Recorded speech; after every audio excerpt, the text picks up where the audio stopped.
একটি গ্রামে একজন বোকা লোক বাস করত, যার বুদ্ধি বলে কিছু ছিল না।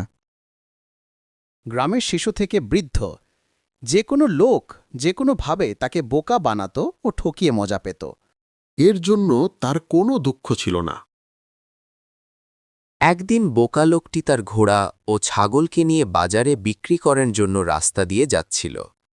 সে ছাগলের গলায় একটা ঘণ্টা বেঁধে দিল এবং একটা শক্ত দড়ি নিয়ে তার একদিক ছাগলের গলায় এবং অন্য দিকটা ঘোড়ার লেজে বেঁধে দিল, যাতে ঘণ্টার আওয়াজ এসে বুঝতে পারে ছাগল ঘোড়ার পিছনে আসছে।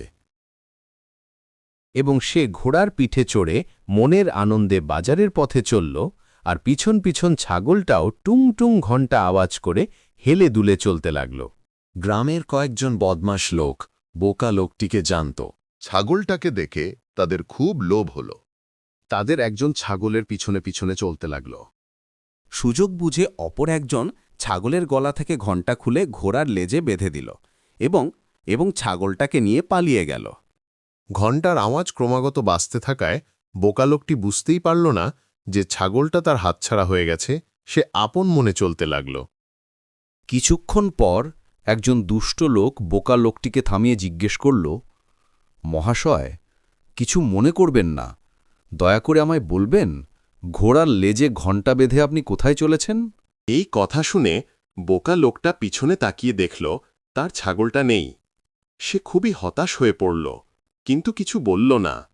এমন সময় আর একজন ঠগ সেখানে এসে বলল, মহাশয়, আমি দেখলাম একজন লোক আপনার ছাগলটিকে নিয়ে পালিয়ে যাচ্ছে।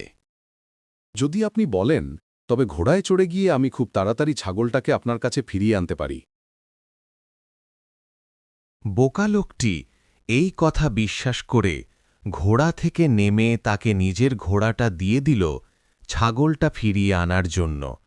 কিন্তু সেই ঠগ ঘোড়ায় চড়ে বোকাকে বিদায় জানাতে জানাতে সেখান থেকে চলে গেল।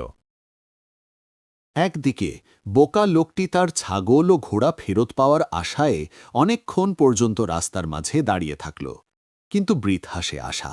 সে বুঝতে পারল না ঠগের দল ঠকিয়ে চালাকি করে তার ছাগল ও ঘোড়া দুটোই নিয়ে চলে গেছে। বেচারা বোকা অনেকক্ষণ অপেক্ষা করার পর নিরুপায় হয়ে খালি হাতে বাড়ি চলে এলো।